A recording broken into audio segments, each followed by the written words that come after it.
Hey everybody, welcome to Pop Culture Philosophers. Happy New Year, and to start off the new year, here on Comics Revisited, we're going to be talking about Young Justice, but not the new one that's coming out by Brian Michael Bendis and Patrick Gleason. The real one.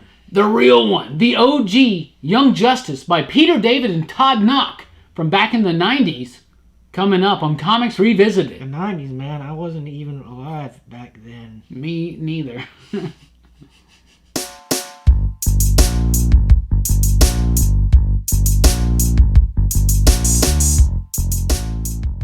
That's right, everybody. Welcome to Pop Culture Philosophers. I'm Rockin' Robbie Billups. This is Brooks. And we are Comics Revisited. We're talking about old school comics, and today we're talking about Young Justice. Young Justice from 1998 by Peter David and Todd Nauck. Not the new one by Patrick Gleason and Brian Michael Bendis, but we're talking about the old school Young Justice because the new one's coming out. Oh man, how clever we are, Brooks. Yeah. We can time this stuff out. How did we even know that was going to happen? How did we even know it was time? We couldn't have. Right. All right, but first of all, thank you guys for joining us so much. First question I want to ask, Brooks. Why Young Justice, right? But first of all, Young Justice can be found in this graphic novel form. DC's actually been putting them out. They got 3 trade paperbacks of this book out right now. Peter David did an excellent job on this book. Young Justice is a book that basically is a Justice League Junior type book. Yeah, kind of, but they're their own thing too. Absolutely, but it's Superboy, the 90s Superboy, Connor Kent, right? Connell, however you want to refer to him. Tim Drake, the best Robin out there. Tim the Best Robin Drake is his name officially, right? And Bart Allen Impulse. It starts those 3 core members, and it goes on with Cassie as Wonder Girl, Sissy as Arrowette, The Secret, Lobo, Red Tornado. All these characters and more get wrapped up into this book, and I just think it's adorable. I think it's really fun. Why Young Justice, though? What was the purpose? So back in the 90s, we got a flashback, Brooks. Go back in time. Go back in time. Back in the 90s, right? Grant Morrison was writing JLA, which was the flagship DC book Justice League, right? Justice League of America, JLA by Grant Morrison, Howard Porter. That stuff was amazing. It was huge. It was really just, like, that book right there changed my 15-year-old brain, like, at the perfect time in my life. Like, it was like, that was perfect. Grant Morrison wrote that for 15-year-old Robbie Bills. I promise you. I promise you. Did you go back in time and, like, whisper in his ear while he was sleeping? Yes, of course, right? On Christmas, like a la A Christmas Carol. I don't know what we're talking about. Like Grant Morrison's like, every fucking year I have the same dream. Every year. So Justice League is a big franchise all of a sudden, again, for DC in the late 90s, right? So then they decide, we got these cool sidekick characters. Superboy debuted in Adventures of Superman 500 after the death of Superman, leading into the reign of Superman. He used to insist on being called Superman. Yeah, but then he made peace once Superman came back, right? Of course, Cadmus cloned him off of Superman to fill in for Superman after Superman died at the hands of Doomsday back in the day, right? So he's got this leather jacket, he's got this attitude, and I loved it. Shaved on the sides and the earring. And He's got that high top. He's got that high fade back in the day. He's like way ahead of his time if you think about it, right? But I love that character. But then you got Tim Drake Robin. So he's the third probably Robin. The most clean-cut Robin, I think. And the first Robin to wear pants. Yeah. So that's important as well. Tim Drake's a great Robin, though. He's a detective. He's the only Robin in that original continuity that figured out that Batman was Bruce Wayne. Yeah. Like that's how he became Robin. Because he realized Jason Todd had died. Batman's going crazy because of it. Batman is Bruce Wayne. And so he confronts him. He's like, Batman needs a Robin. He becomes Robin. He's the best Robin out there. Seriously. Damian is a very close second to me. Who's your favorite Robin? I'd say Damian.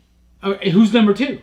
Tim Drake. Tim Drake. There you go. It's either Damian or Tim, right? Yeah. So then you got Bart Allen. Bart Allen can sometimes come across as a very annoying character, but I love this character. I think Bart's a really fun character. Yeah, I like Impulse. And the way he works with Tim and Connor, because it makes Connor not sometimes he just doesn't show up. Like, he'll just be distracted by something, and he just won't fucking show up. And like Robin will be like, Impulse, and he'll be like, oh, he's not there. Exactly. So DC has these characters going on in the books right now. Robin's got his own book. Impulse has his own book. Superboy has his own book. Why not bring them together and do something with Young Justice? And DC calls on writer Peter David. Peter David, who's been writing Supergirl, who's been doing Aquaman, which we've already talked about here on Comics Revisited. Peter David in the 90s is one of the most consistently just awesome, fun, tongue-in-cheek writers, right? Yeah. He doesn't take his work too seriously, but he does have moments of seriousness, and Young Justice, to me, is the epitome of what Peter David can do with superhero comic books in the 90s, Brooks. So straight up, why Young Justice? Was this book necessary? Obviously, it's tied into the success of Justice League. Let's do the young version of it. And the one fault I have about this book is that sometimes maybe Peter David, who is maybe a little bit disconnected from 15-year-olds in 1998, right? Maybe. Maybe just a little bit. Yeah. Sometimes it comes across as a little too talked downy to. Yeah, it does have like it's kind of. But it really does overblown aspects to it, right? But at the same time, and I think that Peter David shows this in the book, because all the time he talks about how Cassie, who is Wonder Girl, right, is coming back in the new Young Justice, and Connor's Superboy, right? Yeah. So they both love this show called Wendy, the Werewolf Stalker.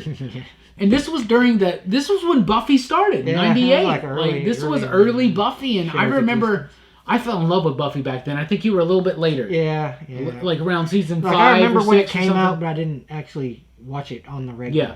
I started watching it in season 2, but regularly started watching it in season 3. This was right when this stuff was going on. It's a tribute to that, right? Mm-hmm. And I think he does a great job of not talking down too much to the youth and having like their problems are legitimate. Yeah. And the Justice League, they're always coming down like, man, why they gotta be like stressing on us, Brooks, right? Yeah. Right? Brooks, you just read this book. I just don't understand. Right? They don't. You just read Young Justice, this whole run, and it starts, let's go ahead and say this, it starts with this world without grown-ups story, where so this kid gets power, he gets this ancient... He gets godlike power, and so he creates like a separate Earth to put like all the adults on. All the adults on one world, and all the kids. And somehow kids are like flying jet planes and shit. Yeah, like, I don't know how that fucking happens. Yeah. It's really weird. It's a weird setup. Todd Nauck actually did all this stuff set up for Peter David's run. Then they did the Secret one shot to kind of introduce the character of Secret and her little thing. But that's where the characters came up. What was your first impression on reading this book, Brooks?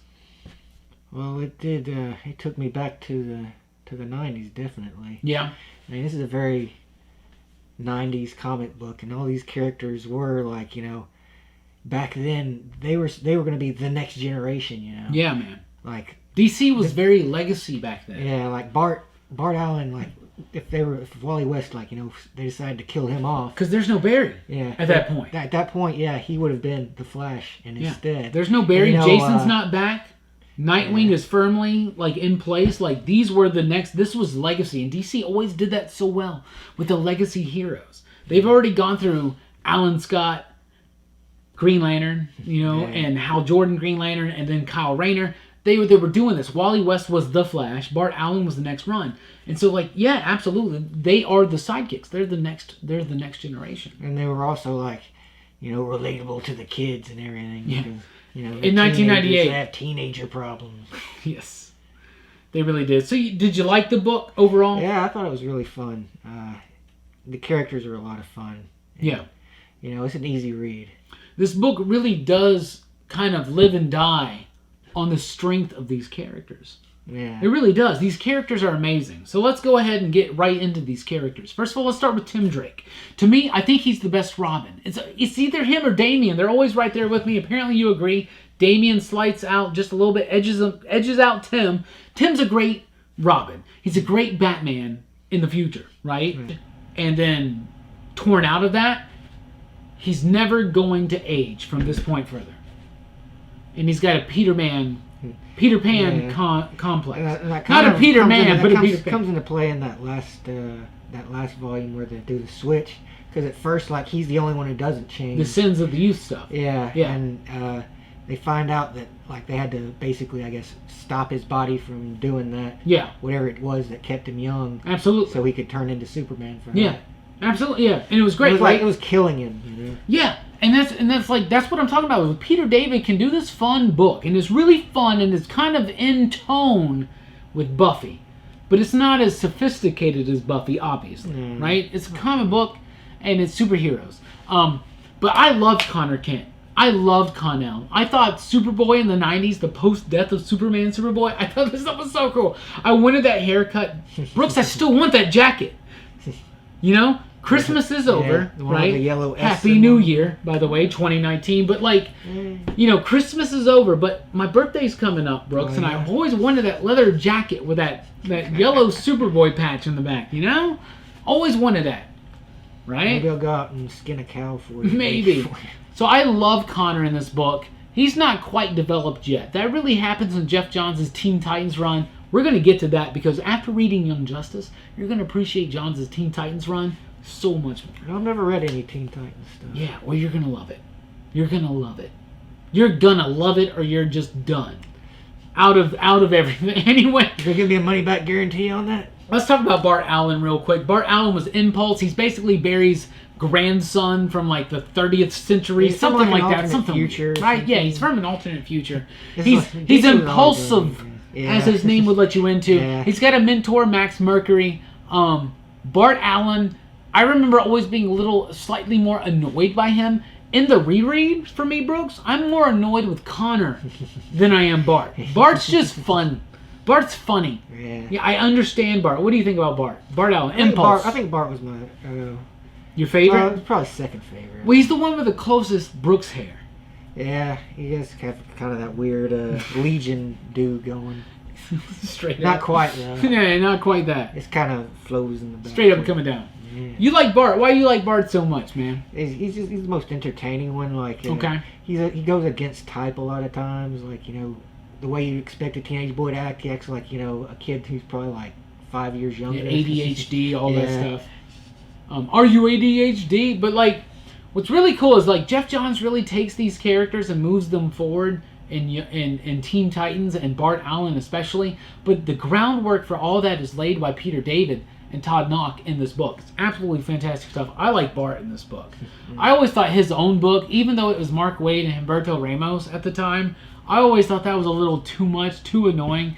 I like Bart in here because it really plays well against Tim and Connor. Cassie and Sissy, let's talk about it, because Peter David knows what he's doing, and he's got the whole idea of the Trinity, Robin, Superboy, Impulse, there. He establishes that first.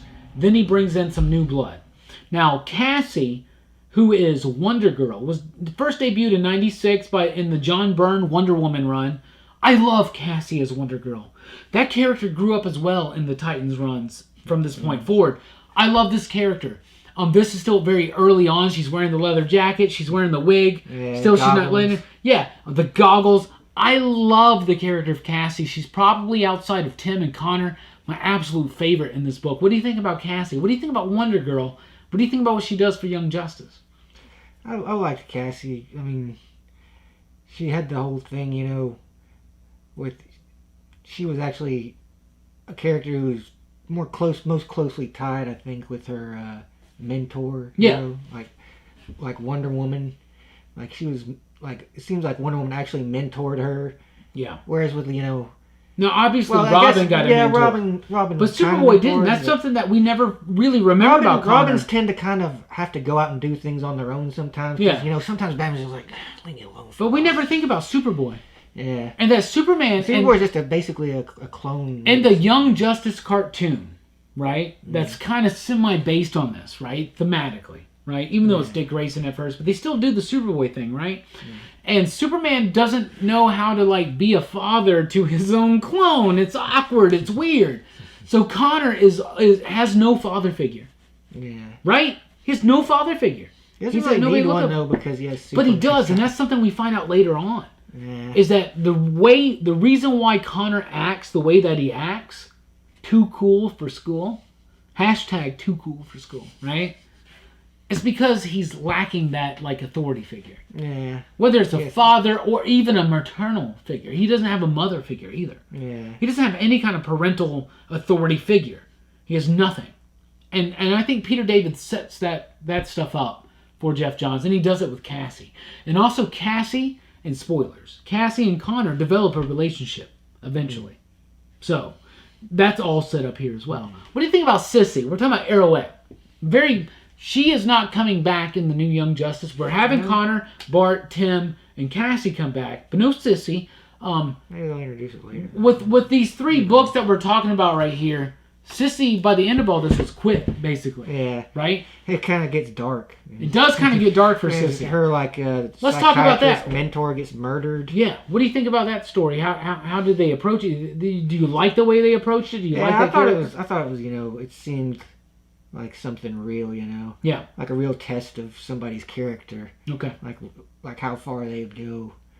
And, it was, the motivation was good enough to warrant it. I think Sissy's a great character. Yeah, I think the thing I like most is her mom never takes that stupid fucking mask off. Yeah, right? She's like, why are you wearing that? It's like, you're not even doing the superhero thing. You're just wearing a mask for no fucking reason. Yeah, right? Like, sometimes she's just on the couch talking to Cassie's mom, and she's wearing the fucking mask. just at home. I love how you keep dropping all these F-bombs. Oh, is that like a demonetized thing? Yeah, but you know what? We don't care, guys. We just want you to have Brooks unfiltered. We really do. You could always bleep them out. I could, but that would take a little bit more work. To be honest, it would take seriously it would take 20 more minutes out of a Wednesday night for me, and I just. You need that 20 minutes. You need that 20 minutes, and who cares? Fuck it. We're not gonna monetize this one. Sissy, Casey, I love when he brings in the girls. And, he even mentions that, is next, the girls show up, right? It's really fun. They build up to it. Secret, though. All of Young Justice is kind of built on the secret of Secret. And you never finished Young Justice, so you don't know the secret of Secret, do you? No, you don't. I know the secret of Secret. It kind of drops some hints. But it's like... Do you want me to spoil a little bit? Because I can spoil a little bit about what I remember. I just remember that somehow it's tied in a dark side in the New Gods. Isn't that crazy?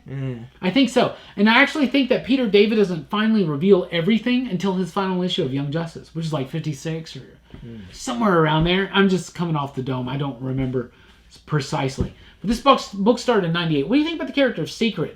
I like that thread of mystery that goes through. Because we're already talking about Tim and Connor and Bart and Cassie and Sissy and all their drama that's going on. And there's some real drama going on there, right? I love the idea that Cassie has to get permission to be a member of Young Justice, right? Yeah. And when Sissy goes through that gut-wrenching, the death of her mentor, and then she almost kills that dude because of it, and she quits the team, she changes her costume, that gets real, dude. And her mom's looking for her, and it gets a little real. When we were teenagers, Brooke, right? When we were teenagers, everything that we were experiencing was the most important thing ever, right? Yeah. And Peter David writes Young Justice that way. Yeah. And I think that really resounds because of that. And I think Secret is one of the best characters. What do you think about it? I like Secret. I wish they'd have done more with her. Yeah. They kind of didn't give her much to do except Well, remember, the whole point of Young Justice is basically to reveal the secret of Secret. So you haven't gotten there yet, but it's going to happen. Yeah, I think I feel like they kind of haven't really went into her as much, you know. She's just there when they need to reveal something about her, pretty much. She doesn't get to really, just, do Young Justice stuff like the rest of them much. Okay, I can get what you're saying. I get it. But I did I kind of like the character, what little bits I gleaned from her. Yeah, one of my favorite things about this whole book is that it's Peter David always wanted to do a Red Tornado book or something, and he just really wanted to evolve that character of Red Tornado. Red Tornado is the mentor, guardian, chaperone, if you will, of Young Justice. Look at the character work done with Red Tornado by Peter David. What do you think about Red Tornado? It's pretty funny because he starts out, he's just comatose in this Justice League headquarters or whatever, and then the Young Justice just kind of bust into it and claim it, and Impulse graffitis on him. Yeah, it's like the old Harbor Bay or whatever. Or something. Yeah, and then he just randomly is okay, I'm activated again. I'm alive. And then he comes out and someone's like, hey, that guy Handsome does bite. Handsome does suck. I love the kookiness of this book. It's fun, even though it does some serious things with Red Tornado about grasping with his humanity or lack of humanity. His relationship with his daughter. When his daughter almost kills her mother, right? There's some dark, deep things happening there. But Peter David keeps it tongue-in-cheek. He keeps it going later on after all this stuff, because these 3 books only cover like 19 issues of Young Justice, because they had this was such a big hit back in the day, Brooks.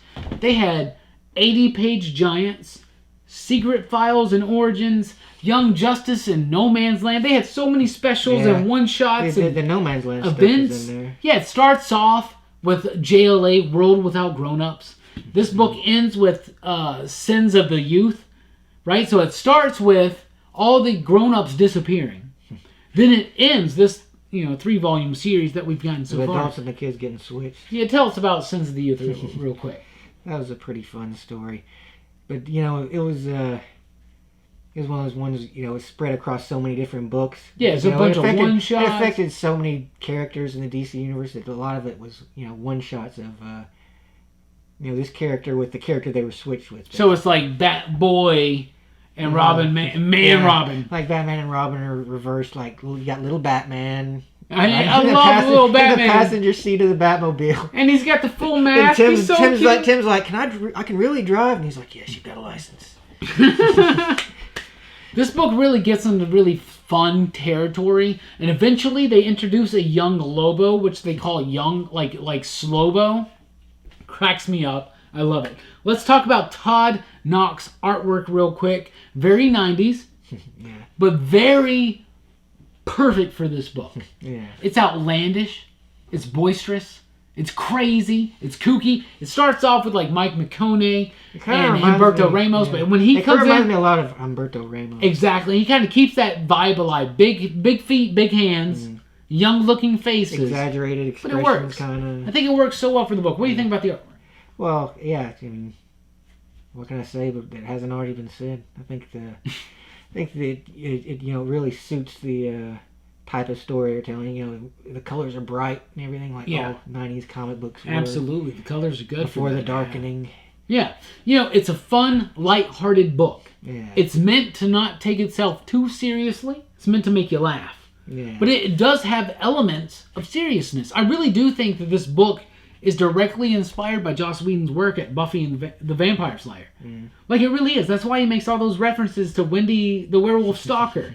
It's because he understands. And Jeff Johns was doing the same thing with Stars and Stripes right afterwards. But they were doing great stories that resonated with teens. Because I was a teen at the time, Brooks. And really? I loved this book. I was like 16, 17. When this, 98, I was 17. 98. Yeah. I graduated in 99. So you would have loved this book if you would have read it when you were 16. I would have been probably. You would have been into it.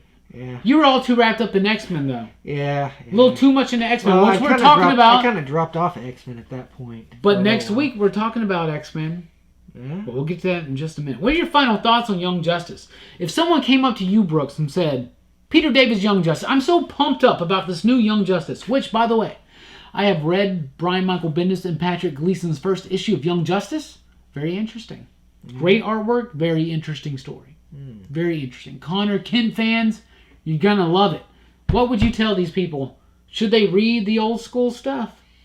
Yeah. I mean, if you like this good, light, goofy, superhero stuff, you can't really get much more of that than what's in these books. And I'll tell you this, Bendis is going to straight up pick up at the very beginning of this book, referencing some things and some relationships in old Young Justice.